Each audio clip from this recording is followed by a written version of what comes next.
Come on now. Settle down. You have to speak now. All right. When I was 15 years old, Aerosmith taught me the importance of the almighty riff with songs like SOS, Round and Round, Sweet Emotion, all those great stuff.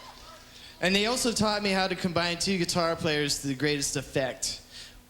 When the live bootleg album came out, I noticed that there was a poster of the band and Steven from the 1978 Day on the Green, which I went to. And I told all my friends that I was actually able to see myself, or what I thought was myself, pictured in the crowd on the actual poster. That picture never left my bedroom wall, and I still play some of those guitar licks that I got off songs like Train Kept A-Rollin', Sweet Emotion, Walk This Way, Combination, Rats in the Cellar. And in that way, the Aerosmith legacy still resides in me.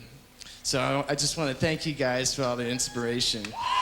And incidentally, I have to thank you, Steven, for finding my cell phone about 6 months ago. Steven called the number marked Mom and told her that he had my phone, and so, oh, you win, man. Thanks.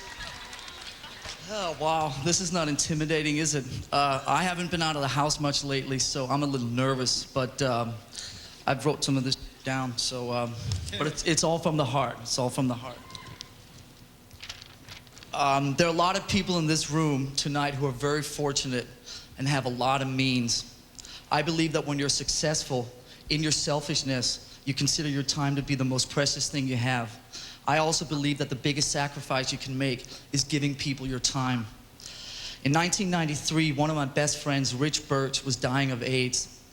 Through all the years I was fortunate enough to know him, I always thought he epitomized rock and roll on a street level. His hero, the guy he worshipped, is the guy who epitomizes rock and roll on a performance level. That guy is Steven Tyler over there.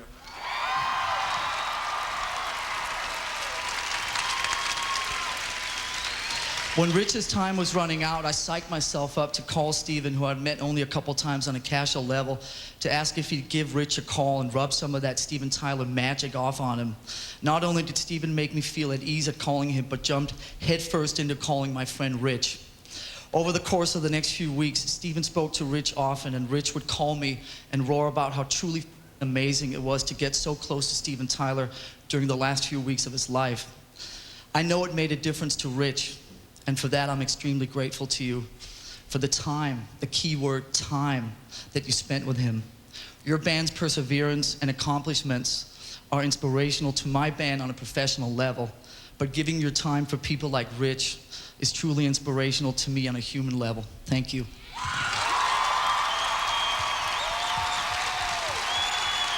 Yeah. So, hi.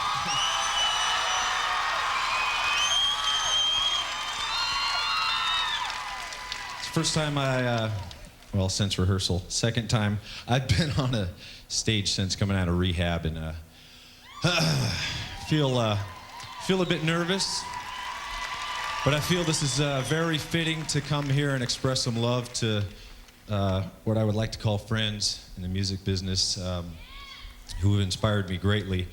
I would like to just close my eyes and imagine myself in my room as a teenager, listening to Toys in the Attic and Rocks and playing the out of them till the grooves were worn out, listening to every Brad and Joe lick toward the very end. I could sing every one of those things. I would turn them up so loud to get every last note that the next song would scare the out of me.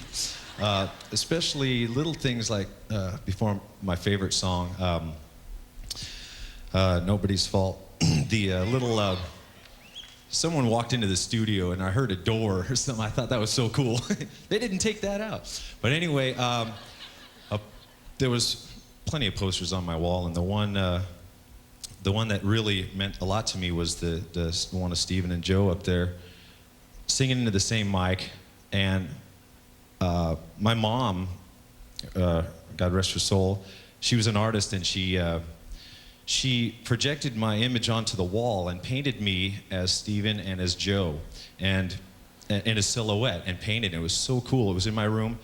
And I just really couldn't decide which was cooler, so I decided to sing and play guitar in a band. So, also, notes on my hand.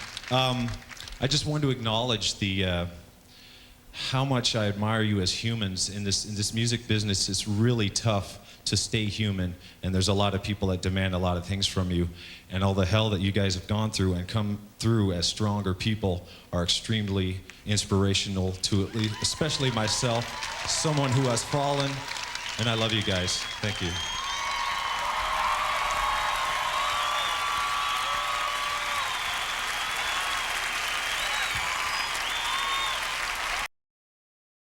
Nobody's seen this for 100 years.